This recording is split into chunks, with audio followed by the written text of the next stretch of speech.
This is Pastors Live, a Rev FM production podcast. Join Pastors Dave, Ty, and Shane for a fresh, fun, and often unpredictable take on faith, the Bible, and the world around us. Hey everybody, it's Pastors Live. It's Friday. Yeah, people get ready. Jesus is coming. Yeah, and you know what? Jesus is coming, and I'm looking forward to that. It's Friday. It's December 19th. It's the week before we celebrate the birth of our Lord Jesus, but we kind of celebrate that all the time, and we celebrate his resurrection too. We've got some great Bible readings today. This is Pastors Live, and we've got Gary Austin, the voice of the Valley. Hey guys, the man, the myth, the legend, our editor, producer. Happy to see you. We're super thankful for you. Supplier of goodies. Yeah. It's so hold on. Gary, I'm not whining or complaining. Can I just share something with you? Sure. The day that you brought in those goodies from Carrie, our small group had a Christmas party, and we're packing up all of our stuff to go to the Christmas party, right? And there's all this stuff on our kitchen table. Sylvia grabs everything off the kitchen table, and off we go to our small group. And she grabbed the bucket of the bucket O'Carry, right? Oh, the bucket O'Carry. Oh, that's where okay. I get to the party and it's all laid out there on the table, and there's 20 of us there in our small group having a great time. And I keep looking at this little bucket, thinking, man, that's just like the bucket that Carrie sent. So sad. It didn't survive the party. No, I didn't get any. I kid you not. I kid you not. Oh no! I got zero. Well, I had a taste of one of the pieces of German chocolate that somebody let me. Oh, you got to taste this. I'm like, I know. It's one of my I got to taste it. favorites. Thank you. Come to my office, Dave. I have not brought my drum home because of that very reason. Because Gabby would have killed it? Gabby and my mother. My mother has been hounding me. So you have some in your office? When is Carrie going to bring her thing? And she's like this prowling. Mom, when you're bringing cookies. So did you malign her? Did you tell her? No. Mom, Carrie didn't bring us anything this year. No, because that would be lying. I told my wife. So is maligning a servant to his master. I did not malign or lie. Way to bring it back, Dave. I simply was wise, and I said, honey, mother, my goodies are exactly where they're supposed to be. Where they belong. In my office. Beautiful. But you would let me imbibe in at least one of them? I would. See, because I love Carrie's goodies. Of course. Right? And the issue isn't that I don't want to share. The issue is I don't want to stumble my mother or my wife. Yeah. But they will stumble your buddy Dave. No, because I know you have self-control because you're a man full of the Spirit, Dave. Well, we also know that Shane will slap the cookie out of our hand, Look too. At this Dunlop here. So Shane's really good about defending our honor. Like a little slap on the hand going, hey, that was enough cookies for you, right? Nice. So I have to, so for the carols and cookies, I have to come without cookies and leave without cookies. Right. Like, I can't. However, we did take care of because we had one of the gals came out to me. She goes, hey, last year at carols and cookies, there was no milk. And I went, okay, well, that's fair. So we grabbed a few gallons of milk. So we got a couple gallons of milk and some chocolate milk. That's the difference between me and you, bro. I just said BYOM. Bring your own milk. Bring your own milk, baby. Well, you know what? And maybe we'll do that next year. We'll just say, hey, it's a bring your own milk. At the budget, right? Yeah. Okay. How did that work out on the budget, Steve? Dude, Yetis are on sale right now. Yetis and tumblers. Well, you can get everything's on sale, right? Yeah, exactly. So just go get a tumbler and fill it with milk and bring it, man. Right on. Yeah, right. Yeah. Well, we figured, hey, we'll do some Dixie cups of milk and we'll see how it goes. But yeah, it was one of those things where we're like, hey, you know what? I get that. If you're gonna have a bunch of cookies, you might have to have some milk to wash it down with. So you give a mouse a cookie. Well, he wants a glass of milk. Yeah, that's right. Hey, by the way, are you guys big like having milk with cookies? Because see, it didn't even occur to me because I never. That was not how I grew up. But we did not necessarily do the milk with cookies thing. Did you guys do milk with cookies? Shane, did you do that? Are you talking about like leaving it out for Santa or whatever? No. When you ate cookies, did you have a glass of milk? Did you have a glass of milk with cookies? Depends on the cookie. Oreos. Yeah. Right? Yeah. Oh, you dunk the Oreos. I don't really like Oreos to begin with. That wasn't the question. I didn't ask you so for like you Oreos. have to have them with milk. Why does Shane put words in my mouth, Gary? No, I'm not. I'm answering your just question. saying. Because I don't like Oreos, I have to have milk to wash down the taste of Oreos. What about your mom? Nice. Well played. What about your mom's almond cookies that are the Oreos not a I sponsor. do not eat those with milk because That's a coffee cookie. yeah, you can have that with coffee. I think the best cookies with milk, in my opinion, are if they're rich with chocolate. I think the milk and the chocolate really complement each other. Okay, that's fair. Dave? When I was a kid, yes, cookies and milk. I haven't had milk in probably 30 years. I don't drink milk. Yeah, I don't Did you have guys milk dip either. So. said cookie? Sure, yeah, especially if it was the Oreo, you would dip it and kind of hold it there. Yes. And then when it got soft enough and you could just sort of suck it, you didn't have to bite it. You would Yes. suck it into So your here, mouth. but here's you know? the question: Were you a dipper? Oh no, No? no, I didn't get milk. Did you ever with my break them up? cookies. Did you break the Oreos into the milk? I did that with hot chocolate. Oh, dude, right? And then you take the spoon and come on. So well, because see, for me, it was I could either have the cookie, I could have chocolate milk, or I could have pink milk. You know, the quick stuff, right? Oh, yeah. So yeah, I could have Strawberry. one of them. I was not allowed to have cookies and the milk together. I wasn't. Oh, that's sad. Yeah. Funny. So it just wasn't a space unless I was with my grandmother. Well, yeah. And then I just had Fruit Loops the entire time. Let's just face it. Yeah. Grandmothers are the coolest So, people on right, the yeah. on the You were planet. going to dip.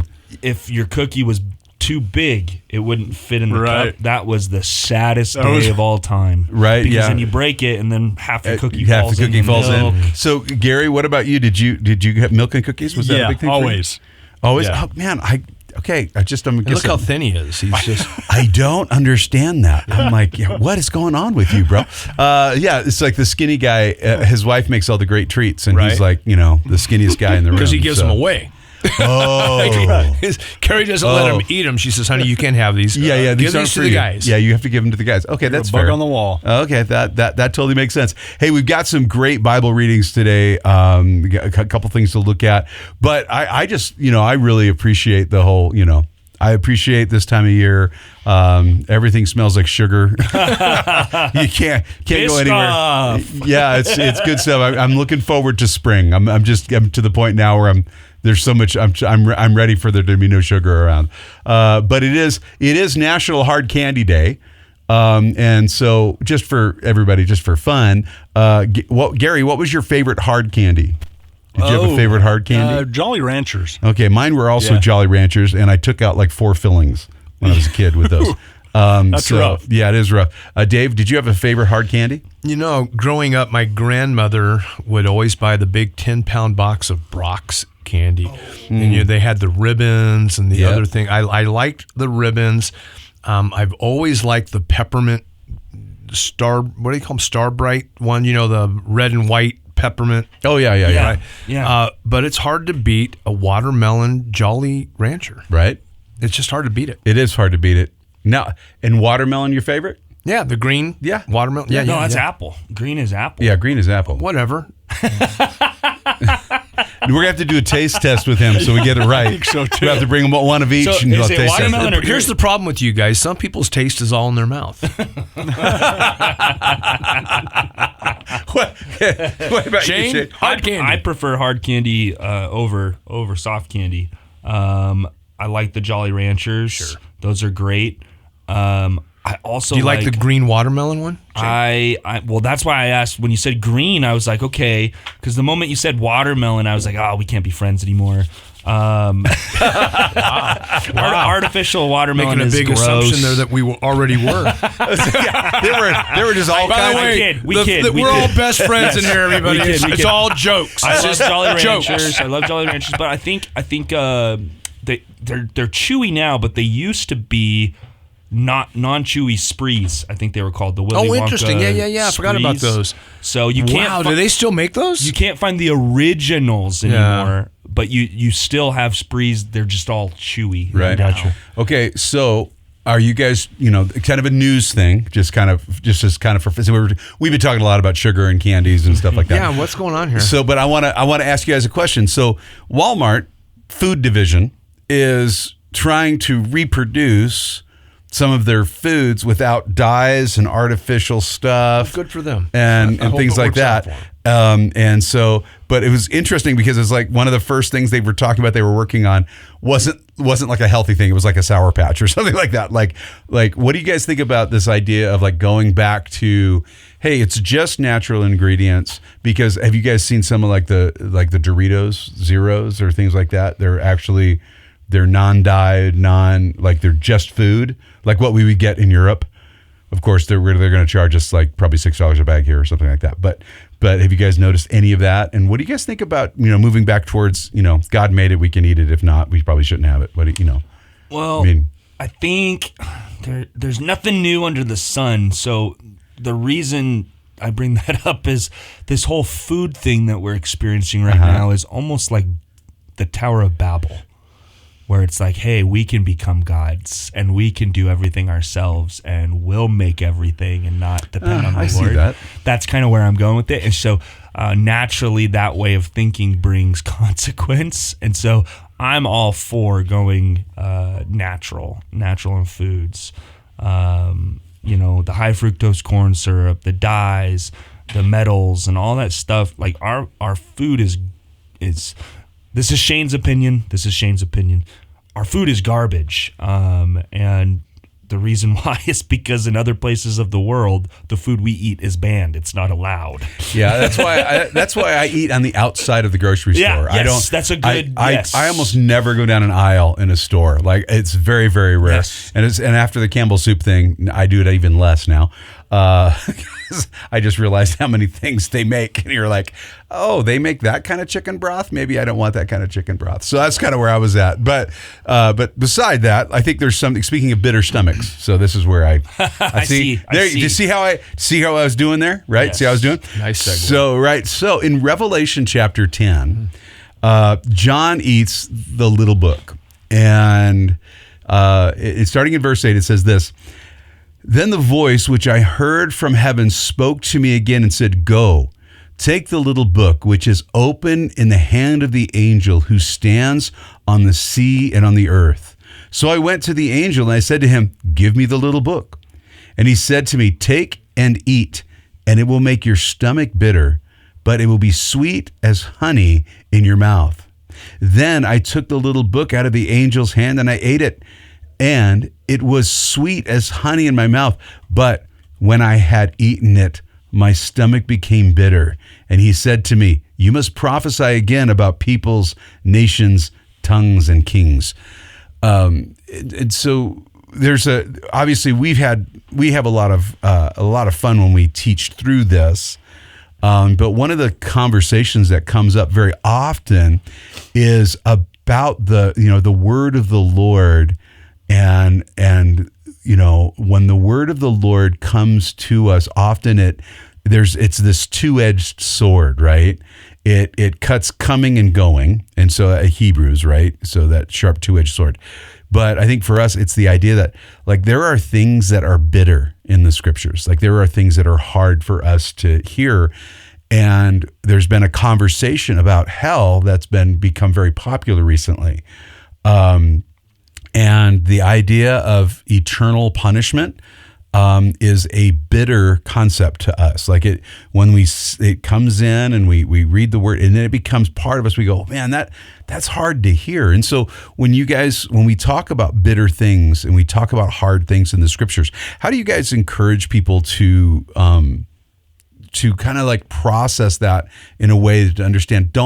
Yes, it might be a bitter truth, but it doesn't have to make you bitter. Like, does that make sense? Like you don't have to become bitter as a person, but you have to accept the reality of scriptural truth that this is what the scripture says. The old saying, a spoonful of sugar makes the medicine go down is kind of how I approach it. That doesn't mean I watered anything down or by any means, but I always start with an attitude of love if we're dealing with the hard things. Because when we understand that God is love and he makes his decisions based off of his mercy, his forgiveness, his justice, his holiness, like God is a complete being, right? And so everything he does has love in it. And so that really helps. And then I also encourage people, especially if I have a good relationship with them. If it stings, you might want to press into that, because that might be the Lord trying to work something in you. You know, if you're kind of taking, you know, for example, if you read a passage on forgiveness and you kind of get spun up about it or whatever, that might be because the Lord wants to work in you in the realm of forgiveness. And so you shouldn't get bitter about that. You should get better about that. I don't know, Pastor Dave, what are your thoughts?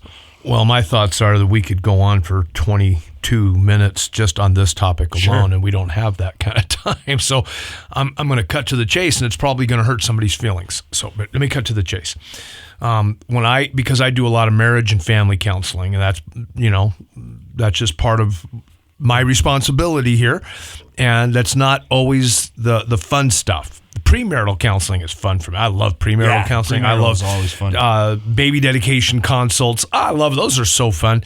Marriage and family counseling, not always so fun. And so I very often have to be the guy, the bearer of bad news, that looks at someone and says, hey, you've got some heavy lifting in your future, right? That's not fun. So I often couple that conversation with this. However, if you will do the heavy lifting, there are great dividends in your future. So I've just given you a 30-minute counseling session in about a minute and a half, because that's what I have to share with people very often, you know, when we're from our community, sometimes even from our own church or other churches, when people come over here for counseling. And I have to share with them, listen, there's some heavy lifting in your future, because you have to forgive. And this is the hard part that I think a lot of people don't get. You know, a spouse breaks that covenant vow with somebody, and now they go back to their spouse and they make that confession. I broke the covenant vow that I made with you, and I sinned against you and against the Lord, right? And now they're in my office, and how do we fix this? And I have to share with people, you're the one that got cheated on.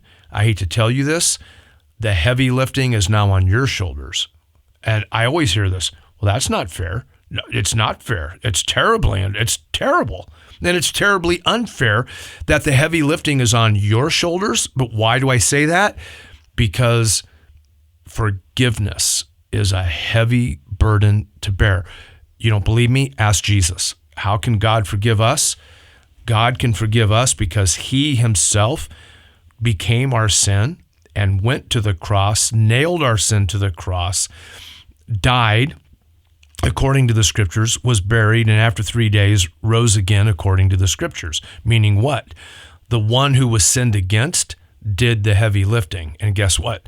That's reconciliation. You know, before there can be reconciliation, somebody has to die. Right. And it's terrible. So how do I handle that?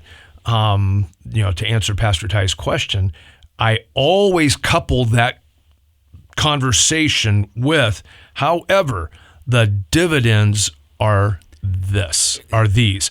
And if you can get people, and it's hard in our culture, you guys, because our culture is so microwavable. We want results now. I want to put popcorn in the microwave, and 2 minutes later, I want to be sitting in front of the boob tube eating said popcorn. Yeah. You know? Give me a pill that fixes it. Right? Give me a pill that fixes this. And we want a quick answer, right? That's the culture we live in. I want a drive-through response. And there is no drive-through response and stuff like that. And so you have to say, okay, here's the bad news first. Here's the good news. But here's the good news. If you will follow through on this, I tell people this. If you take a steel rod, and you snap it, break it, whatever, and then you weld it back together, welders know this, that weld is actually stronger than the original rod, right? And so, hey, you guys have had a breach, right? But if you will allow the Spirit of God and the Word of God to weld you back together, here's the dividend, you will be stronger than ever. But you have to commit to the reconciliation. And that's so hard. It's hard to tell somebody who's been cheated on, Actually, the heavy lifting, you both have heavy lifting to do, but the one who's already made the confession, hey, I cheated on you. Wow, that was a heavy lift. Right? Now you have to forgive. Unfortunately, now the heavy lifting is on the shoulders of the person who was cheated against, who has to commit to forgiveness. Man, that's heavy. I love what Pastor Gordon always used to say. In one of his favorite verses was Isaiah 119. If you're willing and obedient, you will taste the good of the land. Yeah, right. So a lot of times it comes down to the condition of the heart. It's hard. Are you going to be bitter and spun up? Absolutely, it's hard. Absolutely. But we have got to go to the Lord and go, you know what? The end result, God doesn't work in a way where he just, boom, fixes everything right away. Right. He loves to be in it. Right. He works in it. Right. Listen, guys, if you have comments or questions about any of that, please send it to pastorslive@therev.fm, pastorslive@therev.fm. Yeah, and you know what? On Monday's program, we'll come back and we'll keep talking about this because I think it's really important because there's a lot of people talking about the doctrine of hell, and it's a difficult, bitter doctrine. And we need to probably address that together because people are talking about it. And since they are, so we should probably address that. So we'll talk about that on Monday. You've been listening to Pastors Live, a Rev FM production podcast.